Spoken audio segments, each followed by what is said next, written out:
Everyone, welcome to my new video. अब RRB PO mains के लिए आपके पास 15 डेज बचे हुए हैं और इसके बाद साथ में आपका कुछ दिनों बाद क्लर्क मेंस आ जाएगा। सो आप आरआरबी पीओ की इतने अच्छे से प्रैक्टिस करो कि आरआरबी क्लर्क के लिए आपको अलग से तैयारी ना करनी पड़े कि हाँ उसके लिए जो अभी चीज छोड़ देंगे वो बाद में कंप्लीट कर लेंगे। ऐसा नहीं होना चाहिए। अब आप ये सोचो कि आरआरबी पीओ क्लर्क मेंस की आपको एक साथ प्रिपरेशन करनी है। ऐसा नहीं है कि अगर आपको क्लर्क के लिए कुछ टाइम मिल रहा है तो आप वहां पे फिर से दोबारा प्रिपरेशन स्टार्ट करोगे। बार बार अब फिर से प्रिपरेशन वाला काम नहीं करना है। अब स्टार्ट करते हैं कि आपको मेंस के लिए क्या क्या करना है। फर्स्ट वन तो आपके 3 सब्जेक्ट साथ में ऐड हो गए, कंप्यूटर, हिंदी या इंग्लिश में आप जो भी चूज करना चाहते हो, plus most important current affair GA section. बात करते हैं, सबसे पहले आपने 2 सब्जेक्ट पढ़े हुए थे, रीजनिंग और क्वांट। अब क्या करना है, फर्स्टली रीजनिंग से स्टार्ट करते हैं। तो रीजनिंग में आपकी critical reasoning, data sufficiency, input output. अब फर्स्टली आप देख लो, आपको इन जितने भी मेंस के टॉपिक हैं 70% तो आपने सिलेबस कंप्लीट कर लिया है। अब मेंस में 30% आपका नया सिलेबस ऐड होता है, तो वो आप पहले वीडियोस वगैरह देख के अपने कॉन्सेप्ट क्लियर कर लीजिए और उसके बाद उसकी प्रैक्टिस कीजिए। प्लस मोस्ट इम्पॉर्टेंट, आपको डेली के डेली पजल सॉल्व करनी है। आपको पता है मेंस में 2 से 3 वेरिएबल की पजल्स आएंगी, इससे भी ज्यादा कुछ नया पैटर्न मिल सकता है देखने के लिए। तो उस हिसाब से ही अच्छे से प्रिपरेशन करना है कि एग्जाम लेवल, एग्जाम पैटर्न कैसा होगा हमें नहीं पता है। डेली की डेली पजल सॉल्व करनी है। आप साथ में जो मेंस का प्रिपेयर कर रहे हो वो तो साथ में है ही है, उसकी प्रैक्टिस करोगे ही, बट इसके साथ ही आपको डेली की डेली मिनिमम 5 पजल सॉल्व करनी है। उससे ज्यादा आपकी अपनी कैपेबिलिटी है कि आप कितना ज्यादा सॉल्व करते हो, वो आप पे डिपेंड है।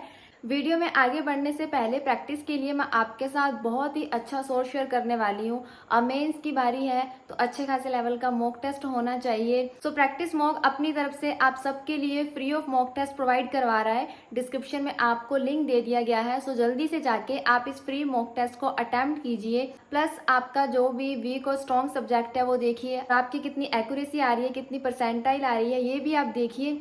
इस ऐप पे आपको फ्री ऑफ क्विज मिल जाएंगे, free of sectionally mock test मिल जाएंगे।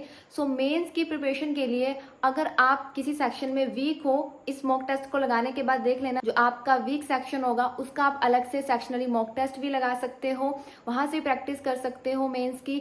प्लस आपको फ्री मेंस के क्विज भी मिल जाएंगे। प्लस इनके बहुत सारे मॉक टेस्ट है मेंस के रिगार्डिंग, सो आप इनके मॉक टेस्ट भी परचेज कर सकते हैं। इसका आपको बहुत ज्यादा बेनिफिट मिलेगा।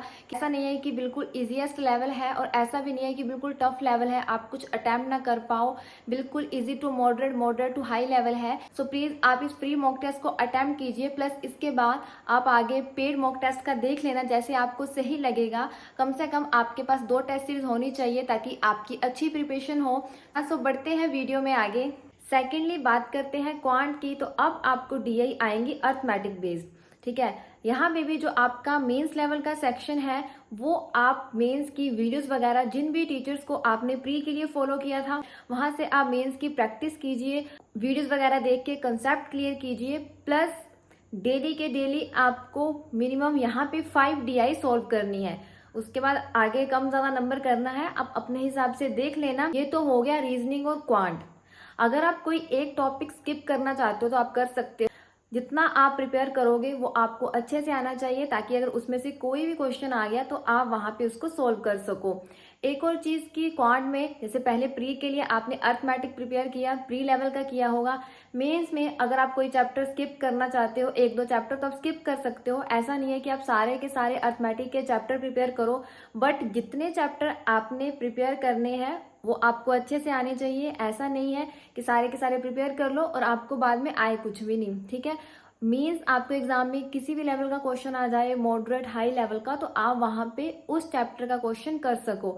ये नहीं होना चाहिए कि वहां जाके आपसे वो सोल्व ना हो। थर्ड बात करते हैं हिंदी और इंग्लिश की। और जो पहले से ही प्रिपरेशन करते आ रहे होंगे, जिन्हें प्री के रिजल्ट का वेट नहीं था, उन्होंने तो पहले ही माइंड सेट कर लिया होगा कि उन्हें हिंदी चूज करनी है या फिर इंग्लिश। और जो रिजल्ट आने के बाद अभी सोच रहे हैं कि हम हिंदी चूज करेंगे या इंग्लिश चूज करेंगे, तो बहुत ज्यादा टाइम आपके पास नहीं बचा हुआ है।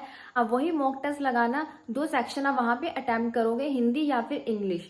हिंदी अगर वहां चूज करोगे तो मॉक टेस्ट में हिंदी ही लगाना, और अगर इंग्लिश चूज करोगे तो इंग्लिश ही लगाना। ये मत करना कि यहाँ पे हिंदी चूज कर लो, वहां जाके इंग्लिश चूज कर लेना, और यहाँ पे या फिर इंग्लिश में प्रैक्टिस करते रहो और वहां एग्जाम में जाके हिंदी चूज कर लो। ऐसी गलती बिल्कुल नहीं करनी है। कई बार ऐसा लगता है कि हिंदी तो बहुत ईजी है, ये भी टिक लगा दो, वो भी टिक लगा दो, बट लास्ट में आंसर कुछ और ही होते हैं। सो प्लीज अगर आप हिंदी चूज कर रहे हो तो अच्छे से प्रिपेयर करना। ऐसा नहीं है कि हिंदी बहुत इजी आती है, हिंदी का भी लेवल अच्छा खासा होता है। मैं ये नहीं बोल रही हूँ कि आप इंग्लिश में एग्जाम दो, ठीक है, आप हिंदी चूज करना चाहते हो तो करो, बट उसकी प्रिपरेशन भी करो। विदाउट प्रिपरेशन ऐसा नहीं है कि बहुत ही इजी हिंदी होती है और आप उस सेक्शन को यहाँ प्रिपेयर मत करो, डायरेक्ट एग्जाम में जाके दो, तो इतना भी इजी नहीं होता है। हल्के में मत लो। एग्जाम का लेवल आपको पता ही है, प्री का कैसा रहा है, मेंस कैसा होगा पता नहीं है, सो पहले से प्रिपेयर रहना। सेकेंडली, किसी भी सेक्शन को लाइटली नहीं लेना है कि हिंदी है कोई बात नहीं वहां जाके कर लेंगे, ये मिस्टेक बिल्कुल नहीं करनी है। जो भी चूज करोगे पहले से ही माइंड सेट करके जाना। एक और चीज कि एग्जाम में हिंदी टू इंग्लिश स्विच कर सकते हैं। अगर आपको लगता है कि हिंदी बहुत टफ है या फिर मुझे एक बार इंग्लिश देखनी है, तो आप विद इन कुछ सेकंड्स में फटाफट इंग्लिश देख लीजिए कि किस टाइप की है और हिंदी किस टाइप की है, आप स्विच कर सकते हो। बट एक बात का ध्यान रखना कि अगर आप हिंदी के 10 क्वेश्चन अटेम्प्ट कर चुके हो, 10 के टिक लगा दिए, उसके बाद आप इंग्लिश सेक्शन पे स्विच कर रहे हो, इंग्लिश के टिक लगा दिए 10 क्वेश्चन, तो हिंदी वाले 10 क्वेश्चन 0 हो जाएंगे, फिर इंग्लिश वाले काउंट होंगे। ऐसा बिल्कुल नहीं होगा कि 10 हिंदी के कर दो 10 इंग्लिश के कर दो तो हमारे 20 क्वेश्चंस हो जाएंगे। सिर्फ एक ही सेक्शन के क्वेश्चंस काउंट होंगे, ऐसा नहीं है कि दोनों के काउंट होंगे। प्लस स्विच करोगे तो जो पहले वाला सेक्शन होगा उसकी अटेम्प्टेशन 0 हो जाएगी। सो ध्यान से अगर आप कोई सेक्शन देखना चाहते हो तो कोई भी क्वेश्चन टिक लगाने से पहले देख लेना कि हिंदी का क्या लेवल है और इंग्लिश का क्या लेवल है। बहुत ज्यादा टाइम वेस्ट मत करना पूरे सेक्शन को देखने में। ये सिर्फ मैंने देखने के लिए बताया है, इसका मतलब ये नहीं है कि हर स्टूडेंट एग्जाम में जाके यही करे। जिसने घर से ही माइंड सेट किया हुआ है, पूरे मॉक टेस्ट में उसी सेक्शन की प्रैक्टिस करी हुई है, सो वहां पे जाके उसको स्विच करने की जरूरत नहीं है। ये मैंने इसलिए बताया है, अगर किसी को लगता है कि मुझे कुछ भी नहीं आ रहा है इस सेक्शन में, 2 या 3 क्वेश्चन से ज्यादा टेम्पटेशन नहीं हो रही है, तो वो स्विच करके दूसरे सेक्शन का लेवल देख सकता है। बट मेक श्योर ज्यादा टाइम वेस्ट मत करना, कभी English to Hindi, Hindi to English, क्योंकि आपने अदर सेक्शन भी अटेम्प्ट करने हैं। और 4th नंबर पे बात करते हैं कंप्यूटर की। कंप्यूटर की मैंने अपने टेलीग्राम चैनल पे सारी की सारी पीडीएफ शेयर करी हुई है, जिन पीडीएफ से मैंने प्रिपेयर करा था। डिस्क्रिप्शन में आपको लिंक मिल जाएगा मेरे टेलीग्राम चैनल का, सो आप मेरे टेलीग्राम चैनल को ज्वाइन कर लो और वहां से जितनी भी कंप्यूटर की पीडीएफ है आप वहां से प्रिपेयर कर लीजिए। प्लस इसके साथ मेरे पास जितनी भी और पीडीएफ है मैं वो भी शेयर कर दूंगी, और फिर आप वहां से प्रैक्टिस करते रहना। जितनी भी पीडीएफ शेयर कर रही हूँ इनफ है, आप बस पढ़ लीजिए उन सारी पीडीएफ को, ये मेन चीज है, क्योंकि बहुत ज्यादा कंटेंट है एक ही पीडीएफ में।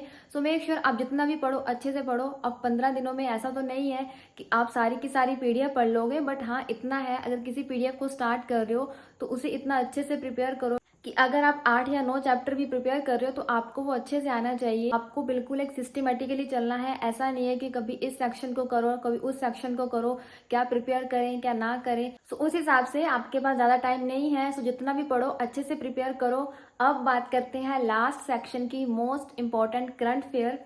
आई होप कि सबने पहले से क्लासेस वगैरह लगवाई हो, क्योंकि क्लास वगैरह लगवाने से ऐसा होता है कि काफ़ी चीज़ें बार बार रिवाइज होती रहती हैं तो वो याद रहती हैं, और जब आपकी पीडीएफ पढ़ने की बारी आती है तो आपको रट्टा मारने की जरूरत नहीं पड़ती है। वहाँ पे ऐसा होता है कि एक बार आपकी रिविजन हो जाती है। उम्मीद है सबने डेली क्लासेस वगैरह लगवाई होंगी, डेली प्रैक्टिस करी होगी। अब आप अप्रैल से स्टार्ट कर सकते हो या फिर अगस्त से बैक चल सकते हो, आपकी मर्जी है आपको किस हिसाब से करंट अफेयर प्रिपेयर करना है। सबसे पहले आप मई जून जुलाई अगस्त, मोस्ट इंपॉर्टेंट इन 4 मंथ्स का करंट अफेयर प्रिपेयर कर लो बिल्कुल अच्छे से। अप्रैल को साइड में रखो, टाइम बचता है तो प्रिपेयर करना। इन 4 मंथ्स का अच्छे से प्रिपेयर कर लो। पीडीएफ वगैरह आपके पास जो भी है कम से कम 2 सोर्स फॉलो करना।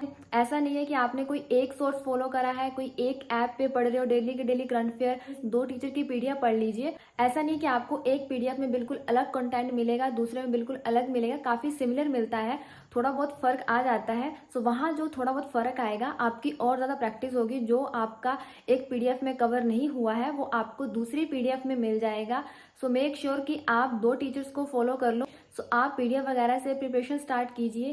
पहले आप 4 मंथ्स कंप्लीट कर लीजिए अच्छे से, उसके बाद जैसे आपके पास टाइम बचता है आप अप्रैल का प्रिपेयर कर लीजिए। अगर आपके पास कम टाइम है तो आप 15 to 30 अप्रैल तक का कंप्लीट कर लेना। ज़्यादा टाइम बचा है तो पूरा अप्रैल कंप्लीट कर लेना। उस हिसाब से आप देख सकते हो, अगर आपको लगता है कि नहीं पिछला एक और मंथ करना है तो वो आपकी मर्जी है, बट कम से कम 4 to 5 मंथ का अच्छे से प्रिपेयर कर लो ताकि उनमें से अगर कुछ आ जाए आप वहां पे टिक लगा सको। ये थी वीडियो आप पूरे मेंस की कि आपको किस तरीके से मेंस की आगे प्रिपरेशन करनी है इन 15 डेज में। अभी भी किसी का डाउट है तो आप कमेंट सेक्शन में कमेंट कर सकते हो। जाने से पहले वीडियो को लाइक शेयर कर देना, प्लस मेरे टेलीग्राम चैनल को ज्वाइन कर लेना। कंप्यूटर और हिंदी की जो भी पीडीएफ है मैं टेलीग्राम चैनल पे शेयर कर दूंगी, सो आप वहां से प्रैक्टिस कर लेना। Thank you so much for watching this video.